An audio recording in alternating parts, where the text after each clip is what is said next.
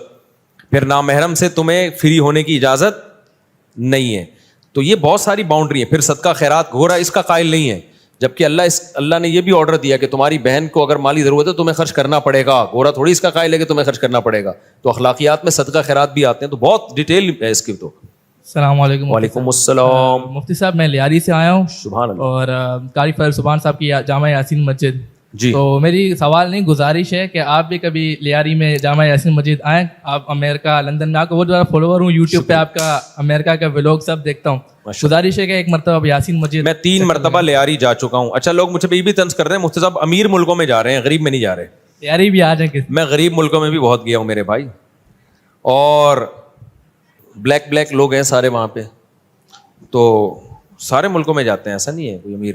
اور دوسری بات یہ کہ میری جو انجوائمنٹ کی چیزیں اس کا امیر اور غریب ملک سے تعلق میں جنگلوں میں جاتا ہوں. جنگل تو غریب ملکوں کے زیادہ اچھے ہوتے ہیں، سمجھ رہے ہو، اس میں جنگل پناہ زیادہ ہوتا ہے. امیروں کے تو جنگل بھی ایسا لگتا ہے کہ اب بڑے تمیز سے درختوں کو لائن لگا کے، وہ نیچرل پناہ آتا ہی نہیں ہے اس میں. امریکہ میں اتنے جنگل ہیں، امریکہ میں یار کچھ بڑی خاندانی چیزیں ہیں، ماننی پڑیں گی. وہ ایک بالش جگہ پورے امریکہ میں ایسی نظر نہیں آئی جو مٹی ہو. وہاں پہ مٹی سے میری مراد بغیر گھاس کے اور بغیر گرینری کے. ایسا مینج کیا ان لوگوں نے، یعنی جیسے ہم باہر نکلتے ہیں نا، کہیں گھاس نظر آئے گی، کہیں بغیر گھاس کے خالی مٹی والی جگہ، کہیں مٹی نہیں ہے. یعنی اتنی سی جگہ دیکھنے کو ہم ترس گئے کہ کوئی تھوڑی سی جگہ نظر آئے جہاں پودے نہ ہوں، ایسا. اور جنگلوں کے بیچ میں ریزیڈینشل ایریاز ہیں، یعنی آپ کا محلہ ختم ہو رہا ہے تو جنگل شروع ہو رہا ہے. اتنی گارڈننگ ہے، اتنی گرینری ہے وہاں پہ. تو ان لوگوں نے اپنے ملک پہ بڑی محنت کی ہے. حالانکہ درخت لگانے کی ہماری حدیث، ہمارے نبی نے زیادہ فضیلت بیان کی ہے، لیکن ہم کیا کر رہے ہیں کہ لگانے کے بجائے کاٹنے کو فوکس کر رہے ہیں. السلام علیکم. وعلیکم السلام. صاحب میرا ای کامرس کا بزنس ہے، تو پاکستان سے پروڈکٹ باہر بھیجتے ہیں، یو ایس، یو کے، کینیڈا نا. تو اب پاکستان میں پیمنٹ اویلیبل نہیں ہے، پیمنٹ پلیٹ فارم لائک پے پال، اسٹرائپ اویلیبل نہیں ہے. تو باہر ہمارا فرینڈ وغیرہ ہے جس کے ڈیٹیل کے اوپر اکاؤنٹ بنایا ہوا ہے، جس کی ڈیٹیل پہ اکاؤنٹ بنایا ہوا ہے. تو اس سے بنانے سے پہلے پرسنٹیج ڈسکس کی کہ 15% ہم آپ کو پے کریں گے جو بھی ارننگ ہوگی اس کے اندر. تو اب جو بھی ارننگ آتی ہے تو اس کو 15% پے کرتے ہیں. تو یہ سود میں کے زمرے میں تو نہیں ہے؟ یعنی اس کا اکاؤنٹ آپ استعمال کر رہے ہیں؟ جی بالکل. اس کے اکاؤنٹ میں پیسے آتے ہیں جی، اور وہ اپنا اکاؤنٹ استعمال کرنے پر آپ سے جتنی بھی ٹرانزیکشن ہوگی اس کا 15% لیتا ہے پر ٹرانزیکشن. یہ آپ نے اس کو قرض دیا ہے اور آپ اس کو قرض دینے کا ہی، سود تو نہیں ہے یہ، سود نہیں ہے، کیونکہ سود تو کہتے ہیں قرض دے کے نفع حاصل کرنا. ٹھیک. تو آپ نے تو اس کو اس کے اکاؤنٹ میں گویا اگر اس کو ہم قرض بھی سمجھتے ہیں نا، قرض دے کے الٹا اسی کو 15% دے رہے ہو آپ.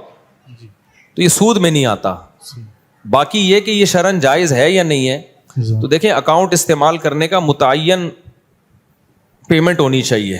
یہ جو پرسنٹیج کے حساب سے کر دیا نا، پرسنٹیج کے حساب سے جب پروفٹ ہوتا ہے جب ایک کی محنت ہو اور ایک کی انویسٹمنٹ ہو، تو یہ تو مزاربت بھی نہیں ہے اور مشارکت بھی نہیں ہے. یعنی دونوں کی پیمنٹ بھی نہیں ہے کہ اس میں ہم شرکت، کوئی کاروبار ہو رہا ہو پیمنٹ ملا کے، نہ مزاربت ہے. تو محض اکاؤنٹ استعمال کرنے کا ایک متعین کرایہ آپ اس کو دے سکتے ہیں. تو اس کو اس طرح سے کہہ کریں کہ بھائی میں آپ کا اکاؤنٹ استعمال کروں گا، اس کا اسپیسیفک میں اتنا رینٹ دیا کروں گا آپ کو. السلام علیکم مفتی صاحب. وعلیکم السلام. میں اورنگی ٹاؤن سے آپ کا خصوصی بیان سننے اکثر آتا رہتا ہوں یہاں پہ. یوٹیوب پہ بھی آپ کے چینل پہ جو ہے میں سبسکرائب جو ہے میں آفیشیل چینل پہ جو ہے میں ایڈ ہوں. تو مفتی صاحب پوچھنا یہ تھا، نمازوں کا جیسے ابھی ذکر آیا تو مجھے ایک سوال یاد ہے. محمد علی مرزا نے ایک جو ہے 3 نمازوں کا جو ہے کہ اسلام میں 3 وقت کی نمازیں ہیں، جبکہ بچپن سے ہم بھی یہی سنتے آئے ہیں کہ 5 نمازوں کا ہی ذکر ہے اور وقت پہ ادا کرنی ہے. لیکن محمد علی مرزا کی بھی یہی بات تھی. خیر میں اس کو لائک نہیں کرتا، لیکن میں جسٹ کوٹ کر رہا ہوں کہ اس نے بھی یہی بات کی. اور جیسے کہ ہم حج میں جو ہے، حج میں بھی ہم 3 نمازیں پڑھ رہے ہوتے ہیں، تو اس کے بارے میں تھوڑا سا دیکھیں. اسلام میں 5 نمازوں کا مطلب ہی 5 وقتوں پر ہے. ایک وقت میں 2 نمازیں ایک ہی کہلاتی ہیں وہ، کیونکہ کوئی ٹینشن تو ہوئی نہیں نا پھر اس میں. تو 5 نمازوں کا مطلب 5. اور حدیث جبرائیل میں بھی ہے کہ نمازوں کے اوقات نبی صلی اللہ علیہ وسلم نے بتائے ہیں. ایک نماز دوسری نماز کے وقت میں داخل نہیں ہو سکتی. حج جو ہے وہ خلاف قیاس ہے. حج کے بہت سارے کام عقل سے اور عام روٹین سے ہٹ کے کرائے جاتے ہیں. ہمیں سلا ہوا کپڑا پہننے کی اجازت نہیں ہے, ہمیں خوشبو لگانے کی اجازت نہیں ہے, اور بھی بہت سارے کام ایسے ہیں. بال کاٹنے کی اجازت نہیں ہے, حالانکہ ناخن کاٹنے کی اجازت نہیں ہے, حالانکہ عام حالات میں تو ناخن کاٹنے کا حکم ہے. تو حج میں کچھ روٹین سے ہٹ کے کام کرائے جاتے ہیں. عبداللہ بن مسعود رضی اللہ تعالیٰ عنہ کی بخاری مسلم کی صحیح حدیث ہے. عبداللہ بن مسعود جو نبی کے سفر حضر کے ساتھی ہیں, فرماتے ہیں اللہ کے نبی نے کبھی بھی 2 نمازیں اکٹھی نہیں پڑھی ہیں سوائے حج کے موقع کے. کبھی بھی 2 نمازیں اکٹھی نہیں پڑھی ہیں آپ نے. لوگ کہتے ہیں کہ عبداللہ بن مسعود کو پتہ ہی نہیں ہوگا کہ سفر میں ہو سکتا ہے ان کے سامنے نبی نے پڑھی ہو, نبی نے یعنی جب پڑھی تھی تو اس وقت وہ سفر میں نہ ہو. تو یہ بات بھی غلط ہے. عبداللہ بن مسعود سے صحیح سند سے یہ بات بھی ثابت ہے کہ آپ نے فرمایا کہ نبی نے سفر میں 2 نمازیں اکٹھی پڑھی ہیں. ایک طرف ابن مسعود کہہ رہے ہیں کبھی بھی اکٹھی نہیں پڑھی, ایک طرف کہہ رہے ہیں پڑھی ہیں. اس کا مطلب جو پڑھی ہیں اس کا مطلب کچھ اور ہے, اور نہیں پڑھی ہیں اس کا مطلب کچھ اور ہے. جو پڑھی ہیں وہ ایسے پڑھی ہیں کہ ظہر کو مؤخر کیا آخری وقت میں پڑھا, اور عصر کو مقدم کر کے اول وقت میں پڑھا. اس طرح سے پڑھنا ثابت ہے. یہ جو بخاری مسلم کی حدیث ہے نا, اس میں اب انجینئر نے بہت بڑا بلنڈر کیا. میں آپ کو بتا رہا ہوں نا کہ مجھے وقت ملے دعا کرو. اس کو میں ایسا ایکسپوز کر سکتا ہوں الحمدللہ کہ, لیکن اس کے اسٹوڈنٹ ڈھیڑ بہت ہیں. مسئلہ ان کے ساتھ ہی ہے, اتنے بڑے بڑے بلنڈر یہ آدمی کرتا ہے. اس نے پتہ ہے کیا کیا ہے؟ دیکھو عبداللہ بن عباس کی حدیث ہے جس میں آتا ہے کہ عبداللہ بن عباس رضی اللہ تعالیٰ عنہ درس دے رہے تھے, نماز کا ٹائم جا رہا تھا, تو کسی نے کہا کہ آپ نماز پڑھائیں. تو عبداللہ بن مسعود نے اس کو ڈانٹا, عبداللہ بن عباس نے, اور عبداللہ بن عباس نے ظہر کو مؤخر کیا اور ظہر اور عصر ملا کے پڑھی ہیں انہوں نے. سمجھ رہے ہیں؟ اب عبداللہ بن عباس کے شاگرد ہیں جابر ابن زید. اچھا, احناف بھی اس کے قائل ہیں. عبداللہ بن عباس سے پوچھا گیا تو انہوں نے فرمایا نبی نے اسی طرح 2 نمازیں اکٹھی پڑھی ہیں, بغیر خوف کے, بغیر بارش کے, بغیر سفر کے, کوئی بھی عذر نہیں تھا, لیکن نبی نے 2 نمازیں اس طرح سے اکٹھی پڑھی ہیں, تو میں نے بھی اس طرح پڑھی ہیں. اب عبداللہ بن عباس کے شاگرد ہیں جابر ابن زید, ان سے کسی نے پوچھا کہ شاید اس طرح سے پڑھی ہوں کہ ظہر کو مؤخر کیا ہو اور عصر کو مقدم, یعنی دونوں نمازیں پڑھی اپنے ٹائم پر ہیں, لیکن چونکہ درس چل رہا تھا, ضرورت تھی, کبھی کبھار ایسا بھی کرنے میں کوئی حرج نہیں ہے, تو اس لیے عبداللہ بن عباس نے ظہر کو آخری وقت میں اور عصر کو اول وقت میں. تو جابر ابن زید کہتے ہیں کہ میرا بھی یہی خیال ہے. اب اس سے احناف کے موقف کی تائید ہو رہی ہے کہ کبھی اگر کوئی عذر ہو تو اول وقت میں پڑھنے کے بجائے آپ ظہر کو آخر وقت میں لے جاؤ اور عصر کو اول وقت میں لے جاؤ. تو یہ احناف کا بھی یہی موقف ہے, اس طرح سے آپ جمع کر سکتے ہیں. انجینئر نے اتنی بڑی خیانت کی ہے, اس نے کہا کہ وہاں کوئی حنفی بیٹھا ہوا تھا اور اس نے یہ تعویل کر دی کہ ظہر کو مؤخر کیا, عصر کو مقدم کیا. اور بھائی وہ جابر بن زید وہ عبداللہ بن مسعود کا شاگرد ہے, راوی ہے, وہ بتا رہا ہے. تو میں انجینئر کے اندھے مقلدوں سے پوچھتا ہوں, عبداللہ بن عباس کی ایک حدیث کا مطلب وہ ہے جو ان کے شاگرد بتا رہے ہیں, اور ایک مطلب وہ ہے جو جہلم میں 15ویں صدی کا بندہ بیٹھ کے بتا رہا ہے. تو تمہاری عقل پہ تالے پڑ گئے ہیں, تم ایسے اندھے ہو گئے ہو کہ ان کا شاگرد جو عبداللہ بن عباس کو دیکھ رہا ہے یا دیکھ نہیں رہا ہے, ان سے ابھی مجھے پورے الفاظ یاد نہیں ہے کہ وہ ڈائریکٹ ان سے روایت کر رہا ہے یا ان کا شاگرد ہے, لیکن وہ اس پہ حنفی شافی کی کوئی چھاپ نہیں لگی ہوئی. وہ بیان کر رہا ہے کہ ایسا ہی ہوا ہوگا کہ ظہر کو مؤخر کیا اور عصر کو مقدم کیا ہے. اس کو یہ کہہ کے اس نے ٹال دیا کہ کوئی حنفی بیٹھا ہوا تھا, اس نے یہ تعویل کر لی. اور یہ سارے اندھے بیٹھے ہوئے ہیں اور کہہ رہے ہیں ہاں کوئی حنفی بیٹھا ہوا تھا, اس نے. عبداللہ بن عباس کا شاگرد جو مطلب بتا رہا ہے وہ مطلب اندھی تقلید ہے, اور انجینئر جو مطلب اپنی طرف سے تھوپ رہا ہے کہ ظہر کو قضا کر کے انہوں نے عصر میں پڑھی ہے. اگر اس حدیث کا یہ مطلب بیان کیا جائے نا, بغیر عذر بغیر وجہ کے ظہر کو عصر کے وقت میں پڑھا ہے, تو پھر یہ عصر کی نماز کی جو حفاظت کا قرآن نے حکم دیا, حافظوا علی الصلوات والصلاۃ الوسطی, خصوصاً درمیانی نماز کی حفاظت کرو, اس کا مطلب کیا ہے پھر؟ اور وہ جو حدیث جبریل میں آتا ہے ظہر کا وقت یہاں سے یہاں تک, عصر کا وقت یہاں, یہ اس کا مطلب کیا ہے؟ جب بغیر کسی وجہ کے بھی یہ جائز ہے, تو نمازوں کی حفاظت کے بارے میں جو قرآن کی اتنی آیتیں ہیں کہ والذین هم علی صلواتہم یحافظون, ایمان والے اپنی نمازوں کی حفاظت کرتے ہیں. عبداللہ بن مسعود کہتے ہیں اس کا مطلب ہے ہر نماز اپنے ٹائم پہ پڑھتے ہیں. تو عبداللہ بن عباس اتنی بڑی غلطی کریں گے؟ اور یہی تعویل بڑے بڑے علماء نے کی ہے. اہل حدیث علامہ شوکانی اہل حدیث عالم ہیں, انہوں نے یہی مطلب بیان کیا کہ ظہر کو مقدم کیا تھا اور عصر کو, ظہر کو مؤخر کیا اور عصر کو مقدم کیا, نمازیں اپنے ٹائم پہ ہی پڑھی ہیں. لیکن اس کو احناف سے, علماء دیوبند سے, بر صغیر کے مولویوں سے اتنی چڑ ہے, بس کچھ بھی اٹھا کے انڈ سنڈ مارتا رہے گا. اب حدیث کے راوی بیان کر رہے ہیں کہ بھائی وہ اس طرح کیا ہوگا, تو پی گیا, جابر بن زید کو پی گیا اور بولا کہ کسی حنفی نے یہ تعویل کی ہے بڑی, یعنی حنفی بھی نہیں, اب کہنا تو اس کو یہ دل چاہ رہا تھا کہ انڈا موڑ کے کسی مولوی نے یہ تعویل کی ہے. تو لیکن سامنے بیٹھے ہوئے کہہ رہے یار بات جب بھی کرتا ہے ریفرنس سے کرتا ہے, بات جب بھی کرتا ہے, ابے ریفرنس اتنا بڑے دھاندلیاں ترجمے میں مار رہا ہے, تو بتاتا کیوں نہیں ہے کہ جابر بن زید یہ بتا رہے ہیں کہ ظہر کو مؤخر کیا اور عصر کو مقدم کیا. عبداللہ بن عباس کے شاگرد یہ بتا رہے ہیں کہ قضا نہیں کی ہے انہوں نے نماز کا. تو یہ کبھی خوشبو لگا کے انشاءاللہ سوچ رہا ہوں یا تو دوبارہ جہلم چلا جاؤں میں. السلام علیکم. میں انجینئر سے ایک گزارش کرتا ہوں بس, کیونکہ یہ بار بار ٹاپک آتا ہے, مجھے ایک دفعہ اپنے سامنے بیٹھنے دے. میں مناظرہ نہیں کروں گا, میں جیسے آپ نے ہر ایک کو سوال کرنے کی اجازت دی ہے, میں بھی آپ سے ایک طالب علم بن کے آؤں گا, اسٹوڈنٹ کی حیثیت سے, بہت ادب سے, بہت تمیز سے, کوئی جھگڑا نہیں, کوئی پھڈا نہیں, ایسے بیٹھوں گا آپ کی خدمت میں, آپ کے چرنوں میں, آپ کے پاؤں میں, آپ سے سوال پوچھوں گا, آپ نے یہ جو حدیث پڑھی تھی اس دن, اس کا جو ترجمہ کیا تھا, یہ کون سی کتاب میں لکھا ہوا ہے یہ والا ترجمہ, سمجھ رہے ہیں؟ آپ نے جو یہ کہا تھا کہ کسی نے بھی اس حدیث کو صحیح قرار نہیں دیا, تو یہ آپ کو خواب آیا تھا, یہ کسی بزرگ نے کوئی الہام ہوا تھا, فلاں فلاں نے اس کو صحیح قرار دیا ہے, آپ نے کیسے پھینک دی؟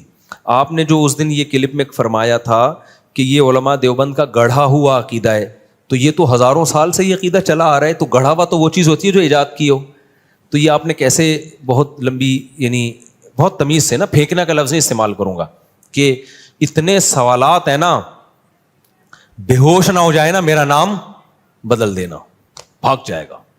وہ پتہ ہے کیا کہتا ہے, کلپ بازی کرو. تو کلپ بازی میں پھر یہ ہوتا ہے کہ وہ ایک لمبی بحث چلتی ہے نہ ختم ہونے والی, پھر اس کے بہت سارے, ابھی دیکھو نا کلپ بازی ہوئی ہے نا عدالتی خلا پہ, میں نے اتنا مدلل ریکارڈ کروایا, مان لیا اس نے, ایسا پی گیا, ایسا گھما دیا, اس کے اسٹوڈنٹ بھی کہہ رہے ہیں ہاں اس نے تو یہ دعویٰ ہی نہیں کیا. تو اس میں خیانت آسان ہوتی ہے, جب فیس ٹو فیس بیٹھ کے بات ہوتی ہے نا تو پھر بھاگنا بہت مشکل ہوتا ہے. اب یہ عبداللہ بن عباس والی حدیث جو ہے, جابر بن زید کہتے ہیں کہ عبداللہ بن عباس وہ کہتے ہیں میرا خیال یہی ہے کہ ظہر کو مقدم کیا تھا, عصر کو, ظہر کو مؤخر کیا تھا, عصر کو مقدم. فوراً انجینئر نے کیا کہہ دیا, کوئی حنفی نے یہ بول دیا ہے. تو میں جب سامنے بیٹھا ہوتا میں کہتا ہے kindly excuse me sir please, ہم اسکول میں تھے نا, ایکسکیوز می, ایسے اپنی مس کو جب ہم نے کو پوچھنا ہوتا تھا نا, میس, ایسے ہم وہ دیکھا 50-50 میس, میں کہتا سر پلیز, پھر میں کہتا سر یہ حنفی کا الزام غلط ہے اس کے اوپر, یہ عبداللہ بن عباس کا شاگرد ہے یہ, اور نسائی میں تو خود عبداللہ بن عباس سے منقول ہے یہ, لیکن چلو اس میں اضطراب ہے, اس میں بعض لوگ کہتے ہیں عبداللہ بن عباس کی طرف اس قول کی نسبت درست نہیں ہے. تو ایسے ایسے بلنڈر ہیں, لیکن اپنے یعنی بالنگ بھی خود ہی, بیٹنگ بھی خود ہی, اور امپائر بھی خود ہی. ایسے میچ میں جیتنا, وہ شعر یاد کر لو بس, ہم کو دیکھ کے شرماؤ تو شرمانے کی داد بھی دیں.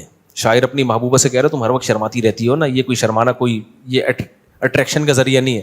ہم کو دیکھ کے شرماؤ تو شرمانے کی داد بھی دیں, آئینے میں دیکھ کے خود کو شرمانے سے کیا ہوگا. یعنی تم آئینے میں کھڑے ہو کر اپنے آپ کو دیکھ کے ہی شرماتی رہتی ہو, وہاں تعریف کرنے والا کوئی بھی نہیں ہے. تو اپنے ہی منہ میاں مٹھو بننا بہت آسان ہوتا ہے.